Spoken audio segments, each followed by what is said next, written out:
1988 ராஜீவ்காந்தி வந்து பிரதம மந்திரியா இருந்த போது 5 மீட்டிங்ல இந்த நாட்டுடைய எல்லா கலெக்டர்ஸையும் அவர் வந்து மீட் பண்ணார். எல்லா கலெக்டர்ஸையும் மொத்தம் 5 மீட்டிங் நடத்தினார். அதுக்காக நான் மிசோரத்துக்கு போயிருந்தேன். நான் போயிருந்தபோது எங்களுடைய ஒவ்வொரு மீட்டிங்லயும் ஒரு 5 குரூப் ஆகி எங்களுக்கு ஒரு சப்ஜெக்ட் கொடுத்து அதுல நீங்க உங்க பேப்பர் கொடுங்க, I want to discuss with you அப்படின்னு சொன்னார். அப்ப எங்களுக்கு கொடுத்தது வந்து district planning and democratic decentralisation.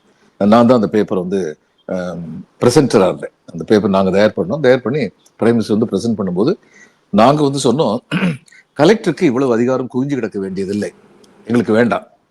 ஏன்னா நாங்க கீழே உள்ளவங்க சொல்றதை கேட்டுதான் நடப்போம். அந்த அட்வைஸ் வந்து கரெக்டா இருக்கா அப்படிங்கிறது எங்களுக்கு தெரியாது. சில சமயம் தவறா இருக்கலாம். எங்க பக்கம் தவறு இல்லைனா கூட தவறான அட்வைஸை கேட்டு நாங்க நடந்தோம்னா அதனால பொதுமக்கள் பாதிக்கப்படுவாங்க. அதனால இதெல்லாம் வந்து பொதுமக்களுடைய பிரதிநிதிகள் பஞ்சாயத்து எலெக்ஷன் நடத்தி அந்த பிரதிநிதிகள்கிட்ட இந்த அதிகாரம் எல்லாத்தையுமே கொடுங்க. டெவலப்மெண்ட் அட்மினிஸ்ட்ரேஷனுடைய இறுதி அதிகாரம் இவங்கிட்ட இருக்கட்டும், கலெக்டர்கிட்ட வேண்டாம். நாங்க பியூரோக்ரஸியா இருந்து செயல்படுறோம். எப்படி செக்ரட்டேரியட்ல வந்து ஐஏஎஸ் ஆபீசர்ஸ் அண்ட் அதர்ஸ் ஒரு பியூரோக்ரஸியா இருந்து உங்களுக்கு வந்து பேப்பர் புட்டப் பண்றாங்களோ அதே மாதிரி டெவலப்மெண்ட் அட்மினிஸ்ட்ரேஷன் நாங்க பண்றோம்.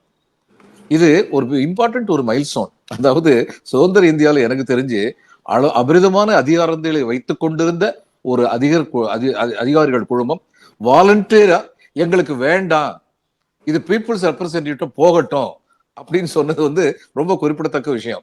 இது நடந்ததுக்கு காரணம் ராஜீவ்காந்தி தான். அவர் இந்த மீட்டிங் போட்டதுனாலதான் நாங்க வந்து எங்களுடைய கருத்துக்களை வந்து சொல்ல முடிஞ்சது.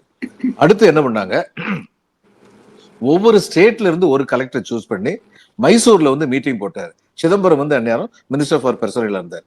அப்ப வெஸ்ட் பெங்கால்ல இருந்து என்னைய சூஸ் பண்ணாங்க. அந்த மீட்டிங்லயும் வந்து அந்த மீட்டிங்ல வந்து இவருக்கு சிதம்பரத்துக்கு வந்து ரிப்போர்ட் சப்மிட் பண்ற பிரசன்டரா நான் தான் இருந்தேன். எங்களுடைய ரிப்போர்ட்டை வந்து டிஓபிடி எங்களுக்கு ஹெல்ப் பண்ணி இன்புட்ஸ் கொடுத்துருந்தாங்க, நாங்களும் பண்ணியிருந்தோம். கிருஷ்ணசுவாமின்னு சொல்லி அடிஷனல் செக்ரட்டரி இருந்தாரு. அவர் என் கூட ரொம்ப நேரம் பேசினாரு. நீ பிரசன்ட் பண்ண போற, உனக்கு ஏதாவது சந்தேகம் இருக்கா, நீ அதெல்லாம் என்கிட்ட முதல்ல கேட்கணும், நம்ம 2 பேரும் வந்து தெளிவோடு இருக்கணும் அப்படின்னு சொல்லி பேசி முடிச்சுட்டு அதுக்கப்புறம் நாங்க வந்து சொன்னோம். அந்நேரம் கூட சிதம்பரம் சொன்னாரு, ஹாஃப்வே வந்திருக்கீங்களே, இன்னும் கொஞ்சம் தூரம் நீங்க போயிருக்கலாமேனாரு. உடனே நான் சிரிச்சுக்கிட்டே சொன்னேன், முடிகிற காரியத்தை செய்யணும்னா ஹாஃப்வே தான் போக முடியும், ரெவல்யூஷன் பண்ண முடியாது சார். டெமோக்ரஸியில எவல்யூஷன் தான் பண்ண முடியும். ஆனா எவல்யூஷன்ல நாங்க ஜெயண்ட் ஸ்டெப் எடுத்திருக்கோம் நாங்க நினைக்கிறோம். இதுல முக்கியமான விஷயம் என்னன்னா, அந்த எங்களுடைய ரிப்போர்ட்டுடைய அடிப்படையில தான் 73rd கான்ஸ்டிடியூஷனல் அமெண்ட்மெண்ட் வந்தது. பஞ்சாயத்துகளுக்கு அதிக அதிகாரம் கொடுக்கிற அந்த அமெண்ட்மெண்ட் வந்ததுக்கு காரணமே அந்த மீட்டிங் தான். அந்த மீட்டிங் ஆர்கனைஸ் பண்ணது பிரைம் மினிஸ்டர் ராஜீவ்காந்தி தான்.